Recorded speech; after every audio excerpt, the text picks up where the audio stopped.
सबैजना नमस्कार। एसक्यूएल सिरिजमा आज म तपाईहरुलाई कोलेज फंक्सनको बारेमा बताउन गइरहेको छु।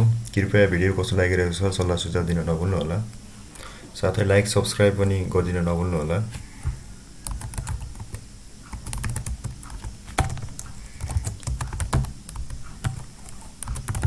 College function in SQL.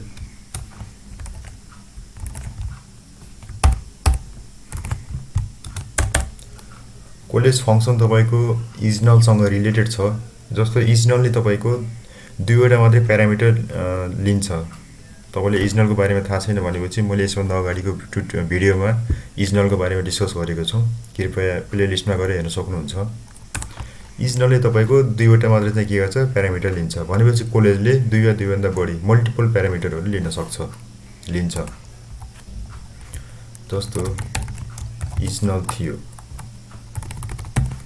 इजनलको condition के हुन्थ्यो प्यारामिटर 1 प्यारामिटर 2 यसले दुई वा दुईभन्दा बढी चाहिँ लिँदैन, दुईवटा मात्रै लिन्छ भनेपछि अब कोलेजले के गर्छ अब कुनै कन्डिसन यस्तो हुन सक्छ दुईवटा भन्दा चाहिँ धेरै युज गर्नुपर्ने हुन्छ, मल्टिपल चाहिँ युज गर्नुपर्ने। त्यस्तो कन्डिसनमा के गर्छ यसले चाहिँ प्याराम 1 प्याराम 2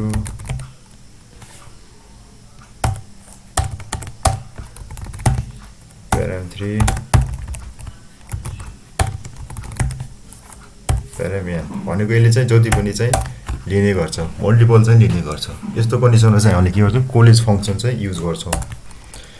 जस्तो यसले चाहिँ कमेन्ट गरौँ कोलेज फंक्सनमा जहिले पनि चाहिँ यो चाहिँ इजनल भ्यालिडेटको लागि गर्ने गर्छ अथवा रिप्लेसमेन्टको लागि। जस्तो यो चाहिँ जहिले एक्जिक्युट गर्दाखेरि जस्तो तपाईको फर्स्टमा प्यारामिटर 1 चेक गर्छ इफ एक्जिस्ट के नल भेटाउँछ कि नै नल चेक गर्छ। यो तपाईले यहाँनेर चाहिँ यो चाहिँ इम्प्टी चाहिँ चेक गर्दैन, तपाईको यहाँनेर चेक गर्ने भनेको प्यारामिटर नल मात्रै हो। यदि यहाँनेर नल छ भनेपछि तपाईको सेकेन्ड प्यारामिटरमा जान्छ, लेफ्ट देखि राइट तिर चेक गर्छ, चेक गर्दै जान्छ। यदि प्यारामिटर 2 मा नल भेटायो भनेपछि प्यारामिटर 3 मा जान्छ। यदि प्यारामिटर 3 मा भ्यालु भेटायो भने भ्यालु तपाईको फर्स्टमा भेटायो भने फर्स्टमै रिटर्न गरिदिन्छ, हैन सेकेन्डमा भेटायो भने सेकेन्डमै रिटर्न गरिदिन्छ, तर नल चेक गर्दै जान्छ। यसरी चाहिँ यसले काम गर्छ। सिलेक्ट कोलेज नल मैले यस्तो सिलेक्ट गरेँ भनेपछि यस्तो कन्डिसन यसले चाहिँ के गर्छ भन्दाखेरि तपाईको इम्प्टी दिन्छ भनेको यसले चेक गर्ने भनेको नल मात्र हो, अदरवाइज यसले चाहिँ कुनै पनि चेक गर्दैन। कुनै पनि भ्यालु भेटाएको यसले चाहिँ सिधै के गरिदिन्छ रिटर्न गरिदिन्छ। कोलेज भयो यसले चाहिँ के गर्दियो कोलेज रिटर्न गर्दियो। फर्स्टमा नल चाहिँ यो फर्स्ट प्यारामिटर चेक गर्यो नल भेटायो, फेरि सेकेन्डमा गयो, फेरि थर्डमा गयो, थर्डमा भ्यालु भेटायो त भेटायो भनेपछि यसले के गर्दियो सिधै चाहिँ भ्यालु चाहिँ रिटर्न गर्दियो। यसरी चाहिँ यसले चाहिँ काम गर्छ। अब कोलेज युजर जहिले पनि तपाईको सिमिलर टाइपको डेटा टाइप चाहिँ युज गर्ने भन्छ, तर कुनै पनि कन्डिसनमा चाहिँ के हुन्छ डिफ्रेन्ट टाइपको डेटा टाइप युज गरे पनि यसले चाहिँ सिलेक्ट गर्ने काम गर्छ र कुनै इस्युहरु पनि यसमा चाहिँ पाइन्छ। जस्तो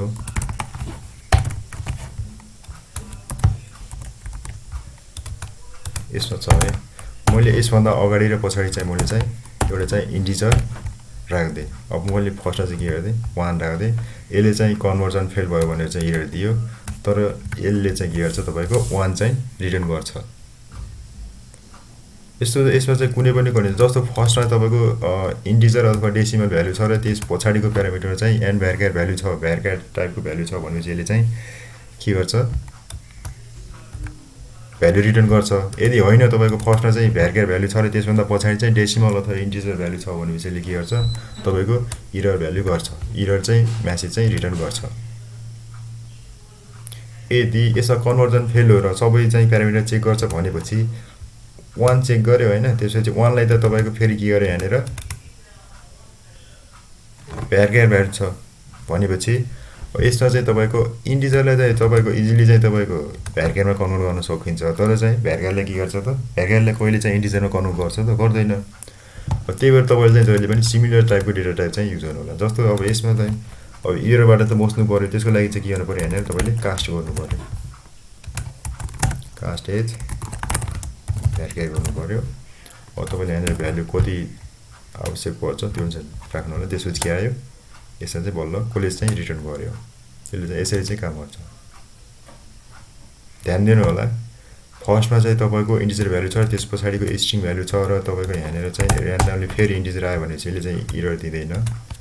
होइन, तपाईँले चाहिँ फर्स्टमा चाहिँ तपाईँको एन भ्यारिएबल भ्यालु आउँछ, त्यस्तो टाइपको प्यारामिटर छ र पछाडि चाहिँ इन्टिजर टाइपको पनि छ भनेपछि तपाईँको चाहिँ एरर चाहिँ रिटर्न गर्न सक्छ। अब टेबलमा हेरौँ, मसँग एउटा चाहिँ पोलिटिसियन भन्ने चाहिँ एउटा टेबल छ। यसमा चाहिँ तपाईँको first name, middle name 1, middle name 2, last name, nickname, party र एज छ। यसमा मैले चाहिँ तपाईँको फर्स्ट नेम चाहिँ तपाईँको कुनै पनि भ्यालु नल भेटायो भनेपछि म चाहिँ निक नेमबाट चाहिँ लिन चाहन्छु र लिन्छु। त्यसपछि मिडल नेम 1, मिडल नेम 2 र लास्ट नेम 3 वटा छ होइन। यसमा कुनै पनि भ्यालु भेटायो भनेपछि चाहिँ तपाईँको यसलाई रिटर्न गरिदिन्छु, अदरवाइज होइन भनेपछि n/a नट अ भ्यालु भनेर चाहिँ मैले चाहिँ रिटर्न गरिदिन्छु। अब युज गरौँ कोलेज किबोर्ड।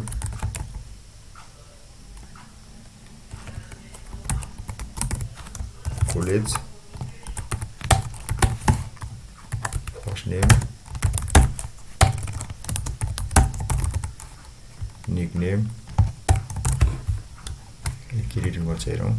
रिटर्न गर्यो, के गर्यो त लास्टमा तपाईँको लेनिन भन्ने चाहिँ लास्टको रोमा के थियो, नल थियो भनेपछि निक नेममा के थियो, लेनिन थियो भनेपछि यसले के गर्यो, निक नेमबाट लियो।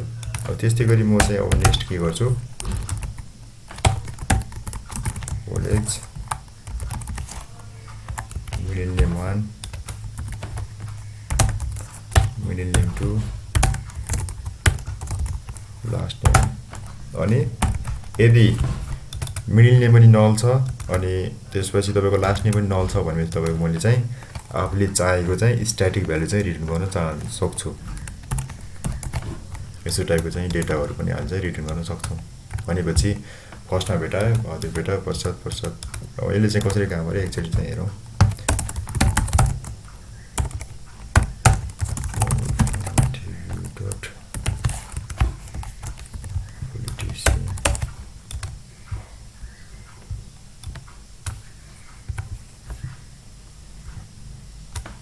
देख्नुहोस् यो चाहिँ हाम्रो ओरिजिनल डेटा भयो, यो चाहिँ आउटपुट भयो। यो चाहिँ फर्स्ट नेम है त।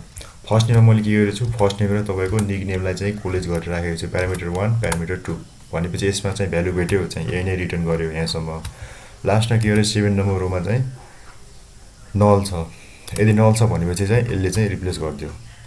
ठिक छ। अब चाहिँ तपाईँको अब सेकेन्डमा के छ, मैले के सेलेक्ट गरेको छु, middle name 1, middle name 2, last name. त्यस्तै गरी हाम्रो स्ट्याटिक अनि चाहिँ के दिएको छ, नट अ भ्यालु भनेर।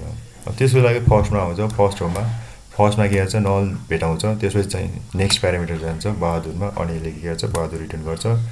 अनि यहाँसम्म चाहिँ तपाईँको फर्स्ट प्यारामिटरमै भ्यालु भेटाउँछ, यसलाई नै रिटर्न गर्छ। अब 6 नम्बर आइडीको रोमा चाहिँ तपाईँको यहाँनिर 3 वटैमा चाहिँ भ्यालु भेटाउँदैन, अनि 6 र 7 अनि के गर्छ त, लास्टमा भ्यालु भेट्छ, नट अ भ्यालु भनेर चाहिँ यो नै रिटर्न गर्छ। कोलेजले चाहिँ यसरी काम गर्छ।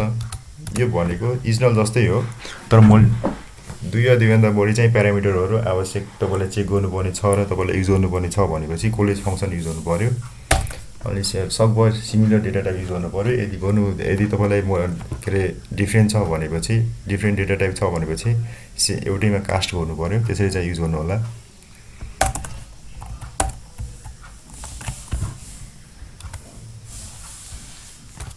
यसमा खासै नयाँ त केही छैन, यति नै हो।